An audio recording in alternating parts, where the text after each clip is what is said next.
Hey everyone, Coach Patrick here, Endurance Nation, back from a wild trip. And I want to talk to you a little bit about my adventures in Europe and why I think you should be joining us next year. So, 2024, I set an objective and I said to myself, listen, I've got this great training camps business. Been doing it for almost 10 years now. Started off with race performances and race camps, and then eventually evolved to heading abroad. And this is the year to make it happen. If we're going to really grow this business, I've got to draw a line in the sand, similar to how we do for races and race performance. So I did that and said, I'm going to challenge myself to 4 camps. 4 camps, 4 done this year. It's June. Hard to believe it's already over, but it's been a wild ride. I've got some key lessons that I want to share with you about what these camps mean. But before I go any further, I just want you to know that the reason why we're doing this is because the traditional training camp model is broken. You sign up, it's a sales process. It's like buying like a car or a pair of shoes. There's a bunch of other people sitting down at the bench. They're all messing around. You've got one salesperson running around trying to make it all work, and you're jammed together. And the only thing you have in common is that you're all trying to buy shoes right now. And it's not a very intimate, functional, or enjoyable experience. It's transactional. You get to do the thing that you wanted to do, exit with your shoes. Um, and you're sort of like, that was great, but it was sort of weird. And now I'm gone, right? And when we think about that from a training camp experience, you're traveling with spending significant money abroad. You want to experience the culture, which is a huge part of what we do. You want to be able to just get outside and ride your bike and get to that Zen state, that flow state that really helps you tune into what's valuable for you as an endurance athlete. We work on that with you inside camp. And then ultimately, you want to do it and have fun. And so we spend 3 to 4 hours, sometimes 5 hours on the bike, but then there's another 20, 19, 18 hours left in the day. Who are the people you're hanging out with? What are you doing? How much fun are you having? And that's a massive part of what we do. We're very selective about who gets to come and join us on these training camps, working from our relationship here inside Endurance Nation with the athletes you work with and their friends and inner circle moving outward. Okay. So here are my key lessons for you as you think about what it means to do a training camp next year. Why would you do a training camp instead of another race? Look, races are great. Races get medals. You travel, you train for them, you spend money, you go there. But the big knock on races is that they last at most in our world 17, maybe 24 hours. And that's it. And you're done.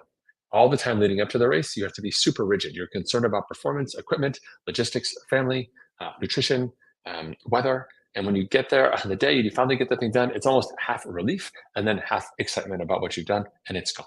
When you're at a training camp, you're spending the same amount of money to travel the same type of place with the same group of people, but it's the exact opposite experience. We moved that slider from the stress side to the fun side. It's not about tapering. It's about getting outside and exploring. It's about testing your limits. It's about new adventures, new places. It's about actually really looking to find things that you haven't seen before or encountered. That's a win. And race day, when you find things you haven't seen before, that's a problem, and we have to address it. So we totally flip the script. It becomes an example of an experience with fun and a much better investment of your endurance dollar. Right? Next up, we have the exploration component of adding fitness and new places, food, the flora, the fauna, everything like that. When you get outside and you go on a tour, you travel somewhere, let's say you go to Spain, Italy, France, wherever it may be, you're walking around looking at museums, you're on buses, you're on public transportation, you're walking around having, drinking out of fountains, getting some gelato, doing whatever it is you do, having a beer. That's great. But you're surrounded by all these other people who are doing the same thing. It's a very dialed in, sort of conformist experience. When you do that athletically through a training camp, it's an opportunity for you to do it from the lens of an endurance athlete. So we don't just roll into the city on the freeway, we roll in through a back road. We don't just walk down the main square, we're using back alleyways and scooting around and finding the great gelato places or the beer halls or the places to hang out, but without any of the noise that everyone else is similarly going through. It's almost like having a cheat code, like a mystery map that only you and other people who ride bikes and who have intimate knowledge of the area get to access the place. So it becomes not only more fun, but you get better pictures, you have better memories, and we're tying those memories to the physical activity, right? Going to a winery to have lunch and taste these amazing, is 26-year-old winery, in the Brunello region. And it's a fantastic opportunity to like just kind of taste the food of the region, the grapes, the olive oil, the bruschetta, all of that, fantastic, right? But doing it after riding 50 miles, climbing 5,500 feet, oh man, that food has never tasted better. That wine, I'm not even a wine person. That wine was amazing. It's an opportunity to tie those two pieces together, which is a total game changer, right?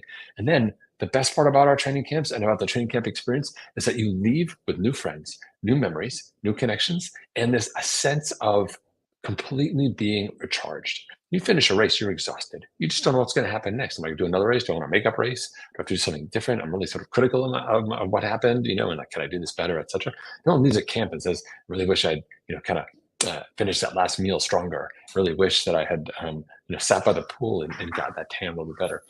Again, that total mind shift of what that means to be successful. And it's totally worth checking out for you. So if you haven't actually gone through the process of taking a look at what it means to get abroad and change the game a little bit for what you're thinking about for your training for next year, now's the time to do it.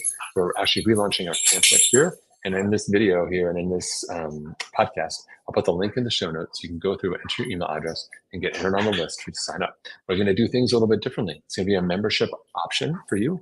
And we actually want people who are invested in being a part of this community from a training camp perspective, who want to travel, who want to visit different places with us, whether you want to come and join us at the Spring Classics in Brussels, you want to join us in Mallorca, you want to join us in Girona, or you want to come and join us in Tuscany and explore Italy. All those options are open to you. And as a member, you not only get early access and rewards for that, you get special discounts from the suppliers and vendors who bring all the opportunity for that nutrition and equipment to you that will help make your trip successful. It'll also be a give back option for us to support the economies and organizations that make travel tourism and being a part of this global active movement possible for all of us. Thanks so much for tuning in. I hope you have a fantastic week, and I look forward to seeing you on the training camp side. Be well.